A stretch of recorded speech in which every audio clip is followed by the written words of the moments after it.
അടുത്ത നമുക്കൊരു 3 ഹോയയുടെ വെറൈറ്റികൾ ഇപ്പോൾ സെയിലിനായിട്ട് എത്തിയിട്ടുണ്ട് കേട്ടോ. ഫസ്റ്റ് വരുന്നത് ഹൗസ് ചെക്കലിയാനയുടെ വെരിഗേറ്റഡ് വെറൈറ്റിയാണ്. ഇതുപോലെ നല്ല തിക്ക് പോട്ടായിട്ടാട്ടോ വന്നിരിക്കുന്നത്. ഇതിന് അത്യാവശ്യം നല്ല മാർക്കറ്റ് പ്രൈസ് ഉണ്ടായിരുന്ന ഒരു പ്ലാന്റാണ്. 1100 1200 രൂപയായിരുന്നു ഇതുപോലെ ബുഷി പോട്ട്സ് വന്നിരുന്നതിന്. ഇപ്പം നമ്മുടെ പ്രൈസ് വരുന്നത് 500 രൂപയാണ് കേട്ടോ. 500 റുപ്പീസാണ് ഇത്രയും തിക്കായിട്ടുള്ള ഒരു പ്ലാന്റ് നമ്മൾ നൽകുന്നത്. ഹോയയുടെ നല്ല റെയർ ആയിട്ടുള്ളൊരു വെറൈറ്റി തന്നെയാണ് കേട്ടോ. നല്ല മാർക്കറ്റ് പ്രൈസ് ഉള്ള ഒരു പ്ലാന്റ് കൂടി തന്നെയാണ്. അപ്പോൾ ഇന്നത്തെ നമ്മുടെ പ്രൈസ് വരുന്നത് 500 റുപ്പീസാണ്. അടുത്തത് വരുന്നത് ഹോയ കെൻറ്റിയാന എന്ന് പറഞ്ഞൊരു വെറൈറ്റിയാണ്. അതിൻ്റെ ഗ്രീൻ വെറൈറ്റി ആട്ടോ. ഇതുപോലെ നല്ല തിക്കായിട്ടുള്ള പ്ലാന്റ് ആട്ടെ വന്നിരിക്കുന്നത്.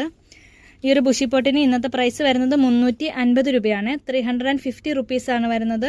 ഇനി നിങ്ങൾക്ക് ഇതിൻ്റെ ഫുൾ പോട്ട് വേണ്ട, ഇതിൻ്റെ ഹാഫ് പോർഷൻ മതി എന്നുള്ളവർക്ക് അങ്ങനെയും തരുന്നതായിരിക്കും കേട്ടോ. ഹാഫ് പോർഷന് റേറ്റ് വരുന്നത് 180 രൂപയാണ്. 180 റുപ്പീസാണ്. ഈ ഹോയ ഹൗസ് ചെക്കിലിയാൻ്റെ ഹാഫ് പോട്ട് വേണമെന്നുള്ളവർക്ക് അങ്ങനെ തരുന്നതായിരിക്കും കേട്ടോ. ഹാഫ് പോട്ടിന് വരുന്നത് 250 രൂപയാണ്.